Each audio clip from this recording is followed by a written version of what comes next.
Buenos días, Álvaro Cedeño y Álvaro Cedeño les saludan en este episodio número 80 de Diálogos con Álvaro Cedeño. Papá, ¿cómo estás? Muy bien, muy bien. Bueno, Listo para conversar contigo.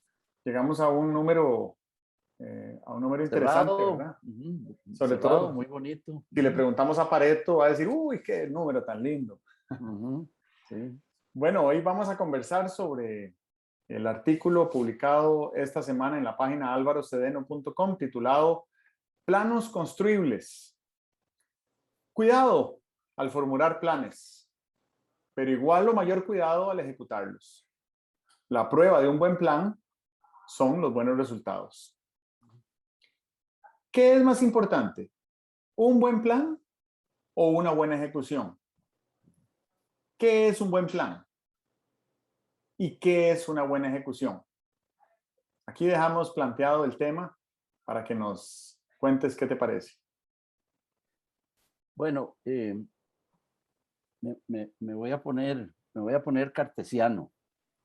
A mí me parece que hacemos planes con el espíritu, con la mente, con el pensamiento y ejecutamos con nuestra corporeidad, ¿verdad? Nadie puede ejecutar un plan si no se arrolla las mangas. No se puede ejecutar un plan si uno no eh, se mete en el tiempo y en el espacio. Un plan se puede diseñar, me parece que se puede diseñar casi como en abstracto, en el aire, en la parte puramente mental de uno, pero no se puede ejecutar desde ahí, ¿verdad? Y eso es una trampa, porque muchas veces pensamos que hacer el plan ya como que nos hizo cumplir con el anhelo que teníamos de lograr algo. Y no es cierto, el plan es la mitad del camino. ¿Por qué pensamos en que hacer el plan ya es haber cumplido? Por platónicos, ¿verdad? Porque creemos que nos jala el mundo de las ideas y entonces creemos que nos podemos quedar ahí, pero realmente el plan es simplemente como una exhalación del espíritu y luego necesita todo el sudor que es necesario meterle para que se realice. Y eso es algo bien interesante. A mí me parece que en los emprendedores, en la persona emprendedora, no hay como una fisura entre el plan y la ejecución, sino que siente el emprendedor que hace un plan, pero que debe ser ejecutado. Posiblemente en los que son más contemplativos, el plan ya los satisfaga, ¿verdad? Porque hay planes, ¿verdad? Que los elaboras y que tienen una tal coherencia, tienen una tal elegancia que casi que te gustaría empezar a aplaudir ante el plan, pero un emprendedor jamás aplaudiría ante un plan, ¿verdad? El emprendedor, el empresario siempre te dice, sí, sí, muy bien, ¿y cómo se ejecuta eso, verdad? Ujú. Me parece que hay mm, criterios divergentes respecto a la importancia y a la forma de realizar planes. Hay unos planes más detallados y más complejos que otros. Hay unos planes que están más orientados a continuar lo que se está haciendo en la actualidad y otros que son más orientados hacia la transformación del negocio o de alguna parte del negocio. Y hay una frase que creo que ilustra muy bien esta divergencia respecto a la planificación y es una frase de Mike Tyson, un boxeador, exboxeador, campeón de los pesos pesados. Es el campeón de los pesos pesados más joven que ha habido en la historia. A los 19 años fue campeón de la máxima categoría de boxeo. De veras, más joven que Cassius Clay, Sí, sí, sí, más ujú, joven. Creo que por Mohamed cuestión de Ali. días, porque Sí, siempre sí, se dice que seguro. fue campeón a los 19 años y 247 días, algo así. Ajá, ajá.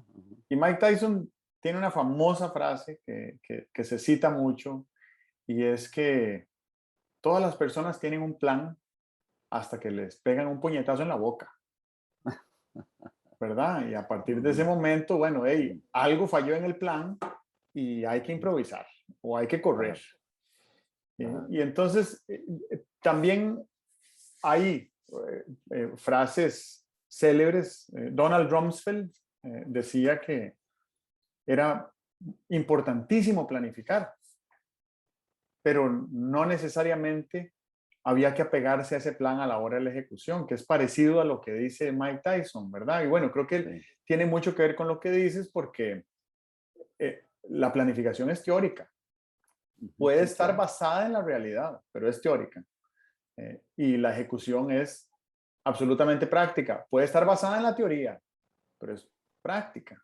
Ujú, Y entonces ujú, Donald Rumsfeld decía que es importantísimo planificar porque en la planificación eh, puedes hacer un inventario tan exhaustivo como quieras sobre recursos, repertorio, protocolos, costos, beneficios, expectativas, metas, ¿verdad? Entonces uno se da una idea de cuánto podría costarle moverse del punto A en la actualidad al punto B.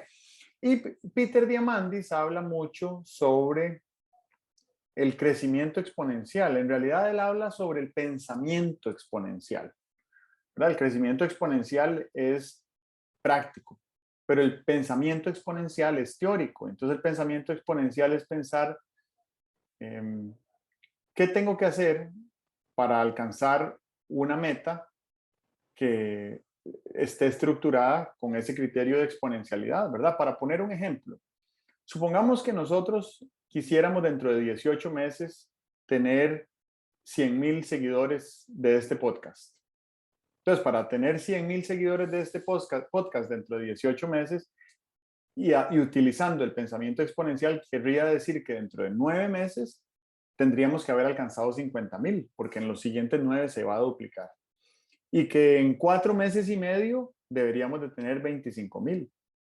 Y que en 2 meses y una semana o en 10 semanas deberíamos de tener 25,000 y que en 5 semanas deberíamos de tener 12,000 y que en los próximos 17 días deberíamos de tener 6,000, ¿verdad? Eso determinaría el crecimiento exponencial y entonces uno dice, ok, ¿qué tengo que hacer para poder entrar en esa dinámica exponencial de crecimiento que no es tan importante la ejecución de nuevo? Yo creo que lo valioso es el pensamiento, aplicarlo a, a las cosas que queremos transformar, ¿verdad?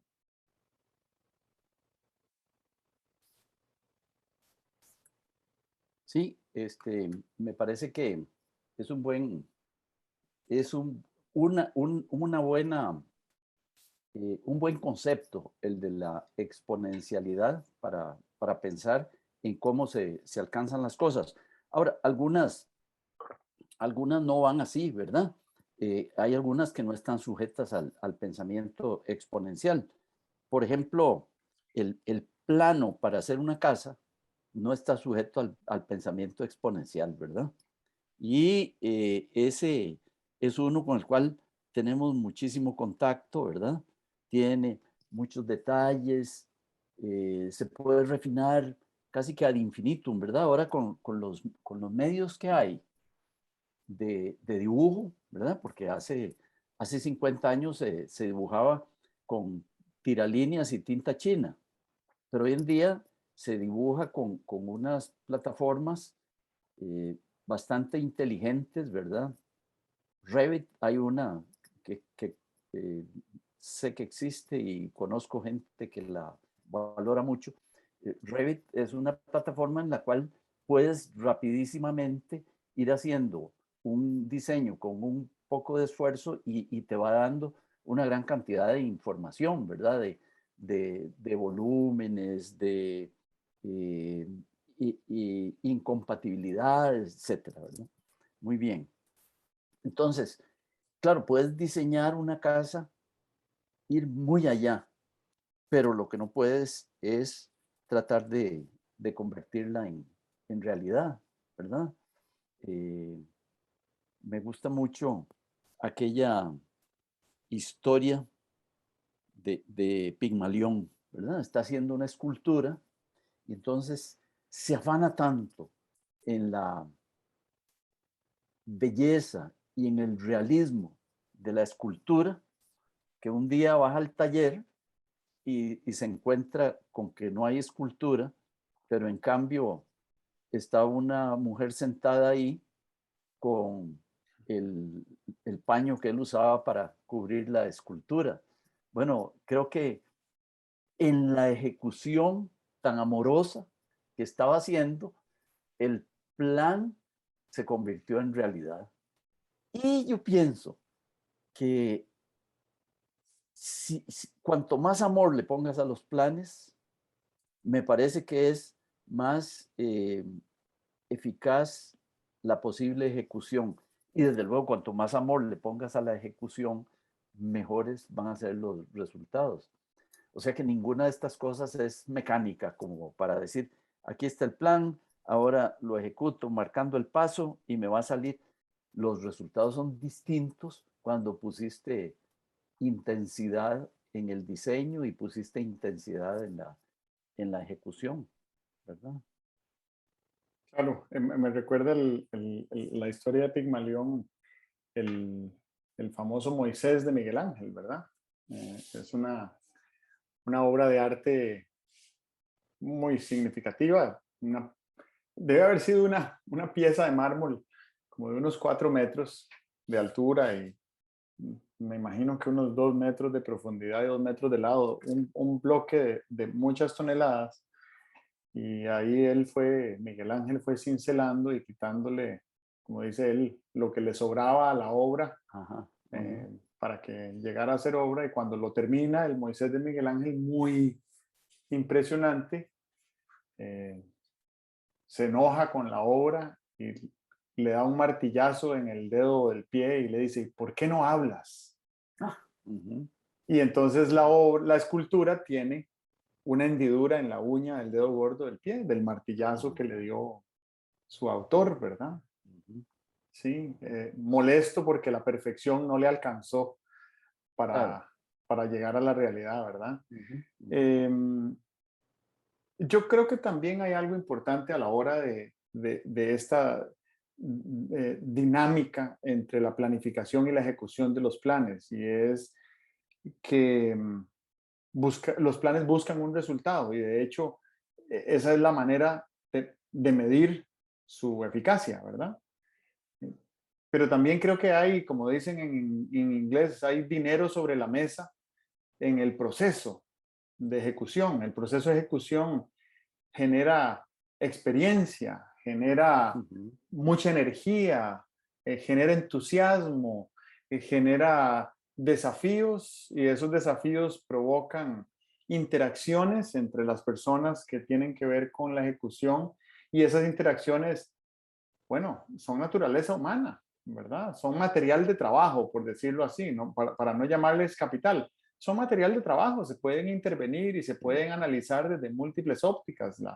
El análisis psicológico que se puede hacer, jurídico, antropológico, de la ejecución de un plan, es muy valioso. Yo creo que deberíamos de empezar a considerar, y creo que hay algunas empresas donde se considera que los procesos tienen igual o más valor que los resultados.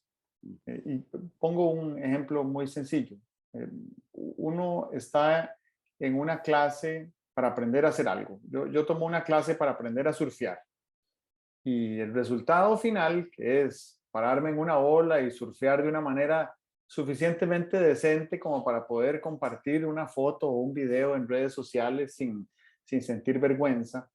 Ese es el resultado, pero el proceso de estar batallando, de estar aprendiendo, de estar recibiendo retroalimentación, de estar mejorando, de intentarlo de nuevo, de descansar y volver mañana, eso es muy edificante del carácter y muy edificante del intelecto. Y a propósito de que estoy hablando del aprendizaje del surf, en Nosara, en Guanacaste, hay una academia de surf que se llama Surf Simply. ¿verdad? Es surfear con simplicidad. Y ellos tienen desarrollado un método para aprender a surfear que literalmente lo que hace es que reduce los tiempos para que uno adquiera el aprendizaje necesario, el teórico, el intelectual y también el vivencial, para poder llegar al resultado deseado en menor tiempo. Y bueno, utilizan tecnología, utilizan cámaras para grabar a la persona, para poderle dar una retroalimentación más puntual sobre el lugar donde está su pie, la posición que tiene la rodilla, dónde está la mirada, etcétera. Y entonces creo que todo aprendizaje es proceso más que resultado, ¿verdad? El resultado es la nota que me van a poner al final en el examen. Es más, a mí ya nadie me está evaluando, Ujú. pero yo sigo aprendiendo y entonces en ese aprendizaje yo quiero que ese proceso sea lo más, no sé cuál será la palabra, lo más efectivo posible, poderle extraer el máximo valor posible, para lo cual también sé que voy a necesitar cometer errores, porque lo que uno aprende cuando comete un error, no lo aprende de otra manera, no lo aprende cuando no lo comete, ¿verdad? Ujú. Ahí hay algo interesante, y es que todo proceso de ejecución, bueno, y todo proceso de planificación también, creo que todas las cosas en las que nos metemos y que consumen tiempo son susceptibles de eh, convertirse en aprendizaje o no. Hoy en día se habla muchísimo de aprendizaje, de ese aprendizaje que no es aprendizaje formal, sino que es el desarrollo de tus facultades como productor, como visualizador, como planificador, como ejecutor, ¿verdad? Porque estamos convencidos de que hay dos productos en lo que haces, hay dos productos del tiempo que dedicas a hacer algo.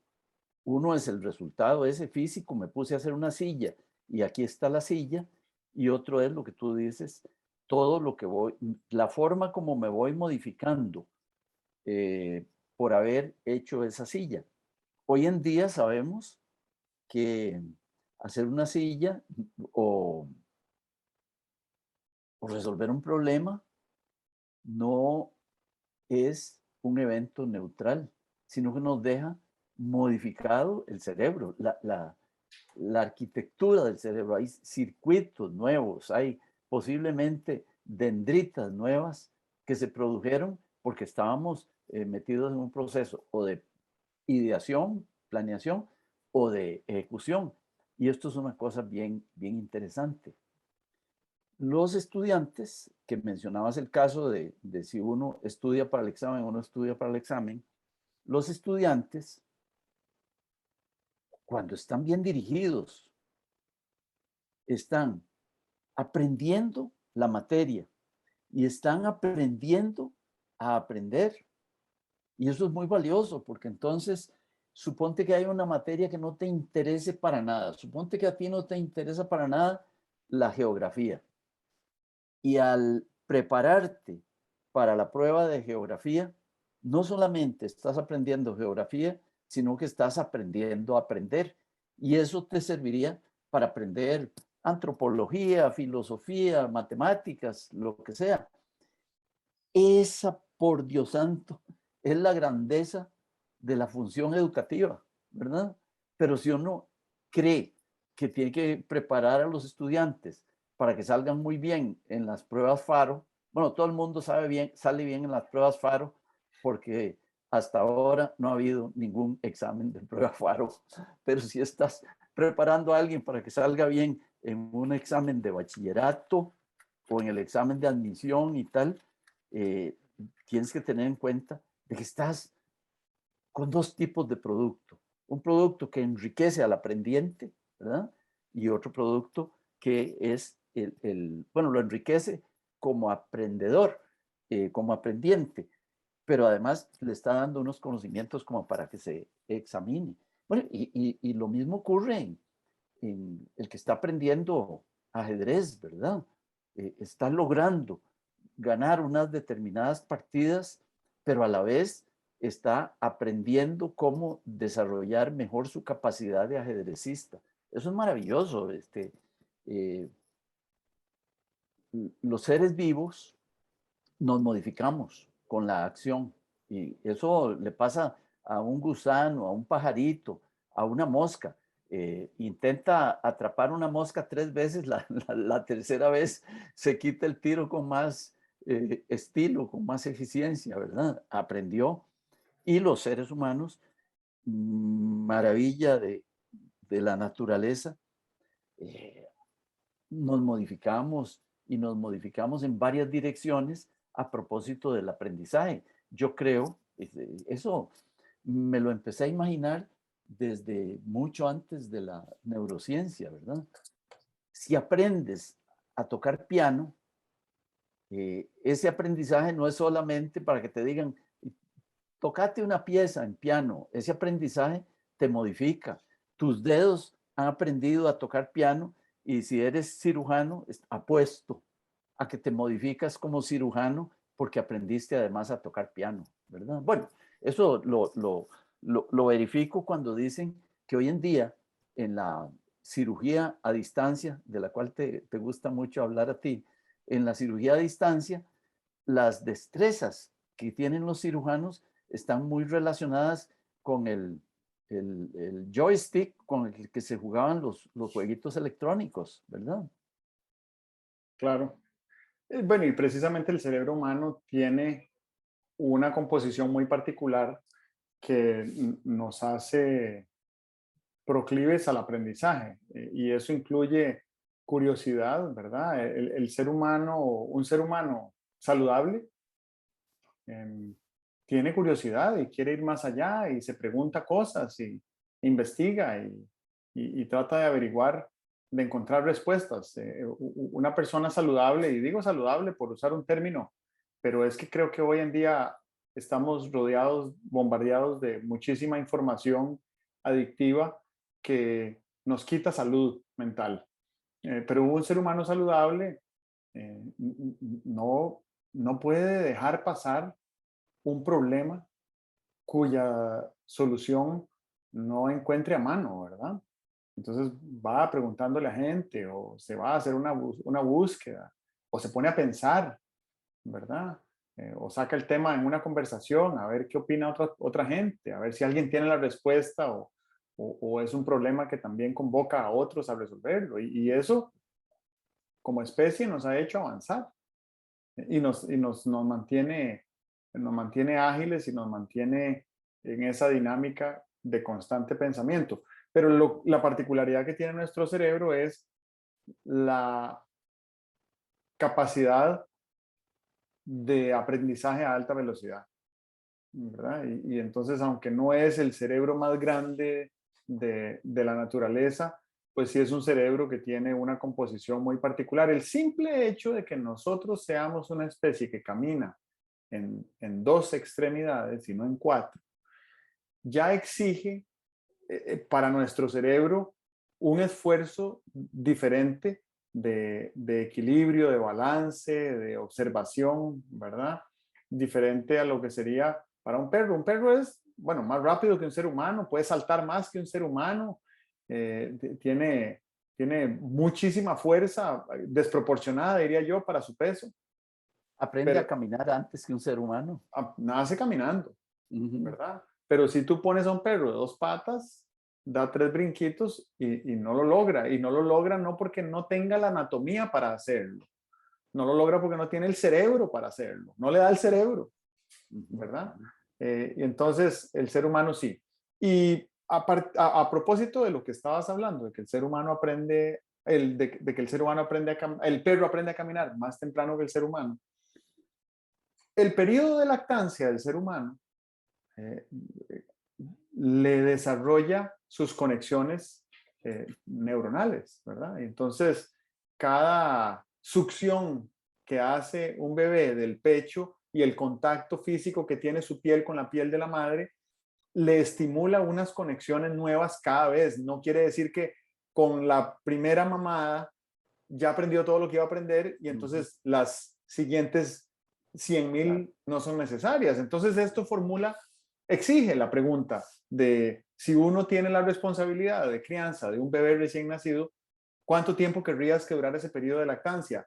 ¿Los 3 meses que dice la ley o 3 años? Por decir algo exagerado, pero que lo he vivido en carne propia porque mi hija menor estuvo en periodo de lactancia durante 3 años. A mí me parece que entre más pueda uno prolongar ese periodo de lactancia, más está dotando el cerebro de ese ser humano jovencito y recién nacido para tener mayor capacidad de aprendizaje, de discernimiento, de análisis en el futuro. ¿Quién sabe cómo ni para qué? Pero bueno, creo que uno tiene que asumir esa responsabilidad también y me parece que cuando se creó la ley y el periodo de lactancia de las madres, no se tomó en cuenta, no se sabía esto, ¿verdad? No se sabía esto. Hay una dimensión interesante de la planificación y de la ejecución.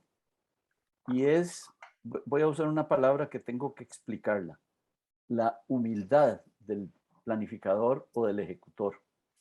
Humildad no es baja autoestima, humildad no es quitarse de encima todos los elogios que te hacen.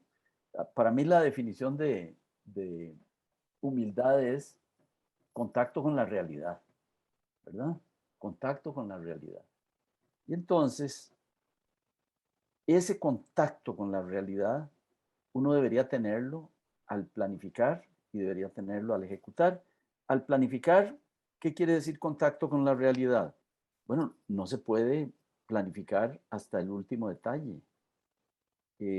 La planificación siempre está sujeta a error, siempre está sujeta a que tengas información incompleta. Siempre tendrá información incompleta, porque posiblemente el costo de tener información completa sea muy elevado y entonces tienes que planificar con lo que sabes sobre un asunto.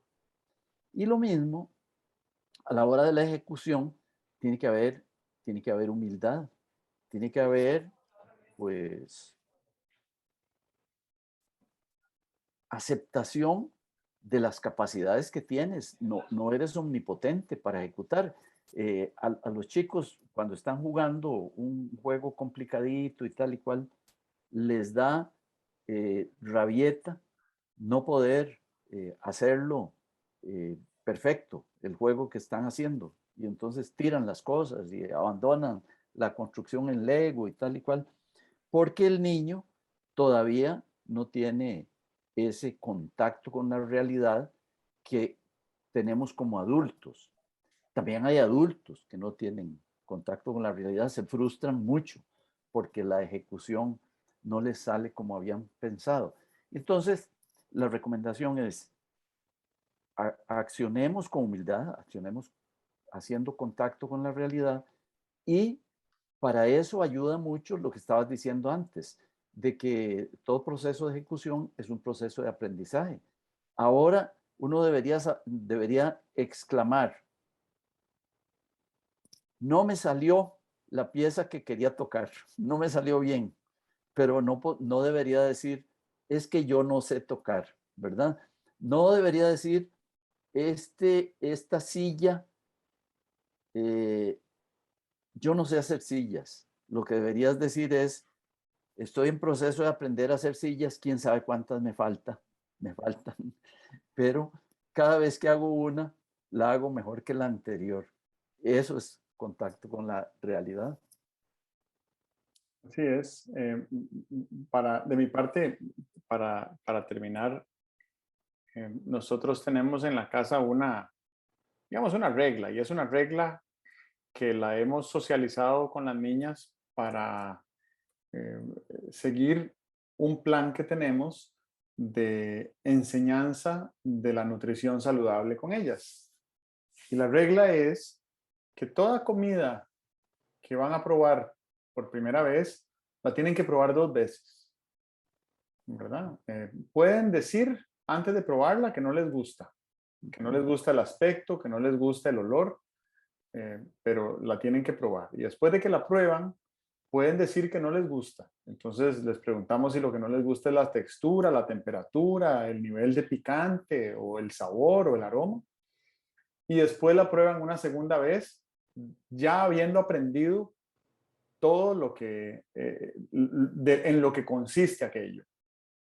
Y hasta la fecha, el 100% de los alimentos que han probado por primera vez los aceptan y se convierten en parte de su rutina de nutrición. Entonces, Ujú. funciona, ¿verdad? Igual, si fuera 80%, yo diría que también es exitoso, Sí. pero es el 100% de las veces que prueban algo nuevo, si lo prueban 2 veces, lo aceptan.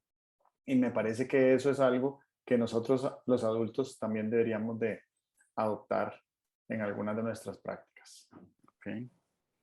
Bueno, yo cerraría con unas recomendaciones para cuando una persona se enfrenta a hacer un plan. La primera es, trate de tener todos los hechos que se relacionan con la materia que está planeando. Es decir, no haga planes sin contar con los hechos, ¿verdad? De qué tamaño va a ser la mesa, de qué equipo dispone, de qué materiales dispone, etcétera. Eso es un ejercicio de anclar el plan en la realidad, que es muy importante. Segundo, veamos todas las interrelaciones entre las partes, ¿verdad? Si estoy haciendo una mesa de una madera muy dura, tengo que pensar si las herramientas que tengo son suficientemente eficientes para manejar una materia muy dura, ¿verdad? Eso que se dice fácil cuando estás hablando de una mesa, eh, cuando estás haciendo un plan de gobierno, desde luego que los elementos del sistema son mucho más, ¿verdad? Y entonces hay que preguntarse, ¿y esto qué? ¿Estoy tomando en cuenta todos los elementos del sistema?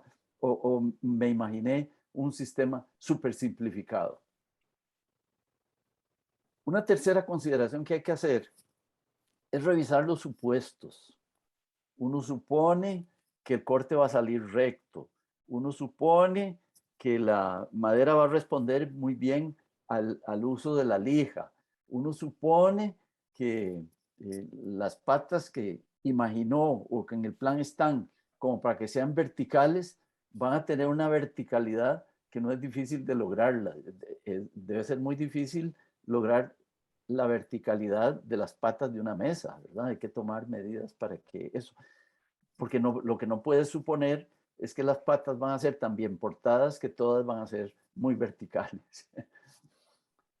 Una cosa que no se, no se acostumbra a hacer cuando estás haciendo un plan es considerar el azar. Por más que planees, siempre hay elementos de azar. Hay unos azares que funcionan positivamente, que son las chiripas. ¡Qué dicha! Mira, yo pensé que el material iba a ser tal y cual y no resultó mejor de lo que pensaba. Eso es un azar positivo. Pero hay un azar negativo también. A la hora en que metiste los tornillos, la madera se rajaba porque el tornillo tenía una dimensión más allá de la que debería tener, ¿verdad? Entonces, considerar que existe el azar. Imagínate en un plan de gobierno, imagínate el plan del gobierno de don Carlos Alvarado, ¿verdad? Cuando arranca el gobierno y de pronto a los pocos meses estalla una pandemia, ¿verdad? Uy, chica, el azar jugando una mano fuerte, ¿verdad? Ok.